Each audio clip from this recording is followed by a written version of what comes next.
আমি ব্যক্তিগতভাবে খুব জ্ঞানী মানুষ নই, 17 বছর ধরেই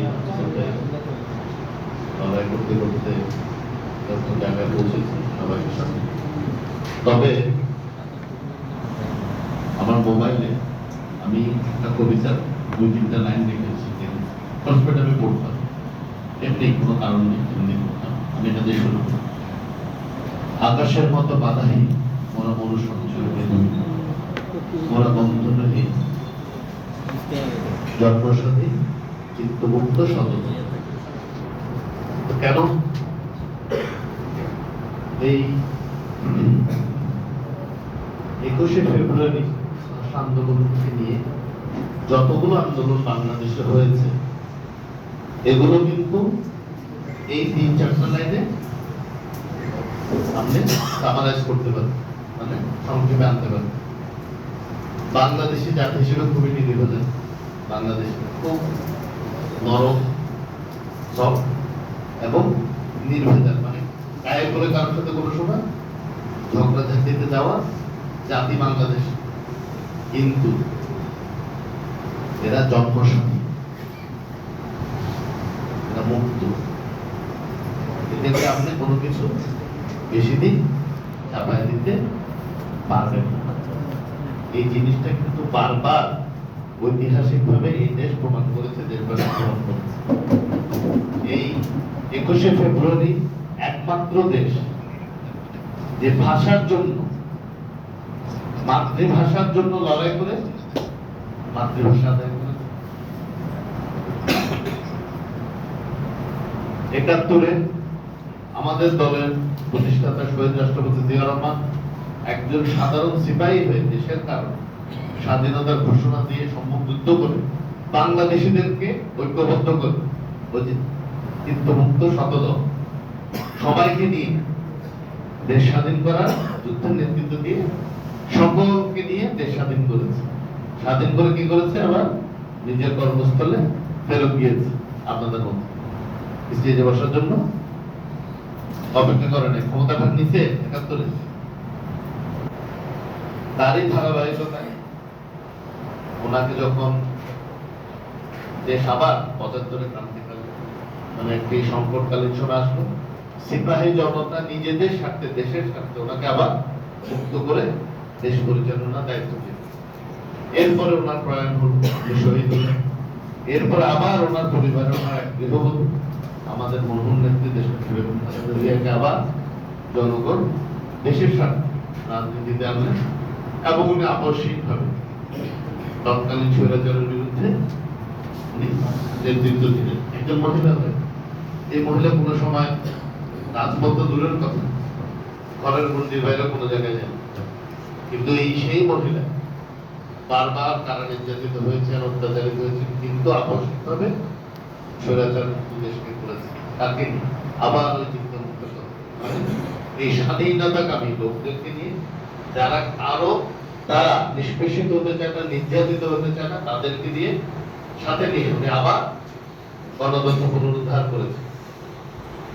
একইভাবে ওনাদের সুযোগ্য সন্তান আজকের প্রধানমন্ত্রী জনাব তারেক রহমান যখন দেখেছে একটি কোটা আন্দোলন শুরু হয়েছে, যে কোটা আন্দোলনের শুরু হওয়ার বহু আগে 2014 সালে জুলাই মাসে লন্ডনে বলেছে, যদি ইনশাআল্লাহ কোনোদিন দেশ পরিচালনার দায়িত্ব পাই তাহলে সকল কোটা তুলে দিয়ে 5% একটি যারা স্পেশাল নিড বা আমরা বিশেষ সহায়তা লাগে এরকম ব্যক্তিবর্গ আছে তাদের জন্য একটা 5% কোটা রাখা হবে। এটা কিন্তু এই কোটা আন্দোলন পাস হয়েছে 18 সালে, তারও 4 বছর আগে উনি লন্ডনে একটি মত বিনিময় সভায় কথা বলেছিলেন।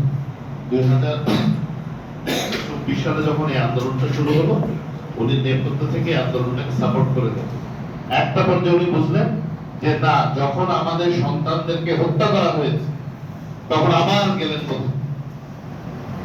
সেই জায়গায়, এবার আবার দেশকে মুক্ত করতে হবে, স্বাধীন করতে হবে দুঃশাসন থেকে। একইভাবে উনি 2024 সালে 5ই আগস্ট পর্যন্ত সুদক্ষ নেতৃত্ব দিয়ে, যেহেতু সরাসরি আন্দোলনের সাথে আমি জড়িত ছিলাম, আমি জানি এই টোটাল আন্দোলনের ছক একে উনি বাংলাদেশ থেকে স্বৈরাচার বিদায় করেছেন। এই কথাগুলো কেন বললাম আজকে? তো ভাষা এই কথাগুলো এই জন্য বললাম বাংলাদেশি এমন এক জাতি, এর চেয়ে রেজিলিয়েন্ট বা যার বাংলা শব্দ দেখবে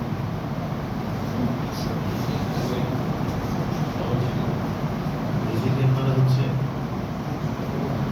মানে সবকিছু তারা ঘুরে দাঁড়াতে পারে।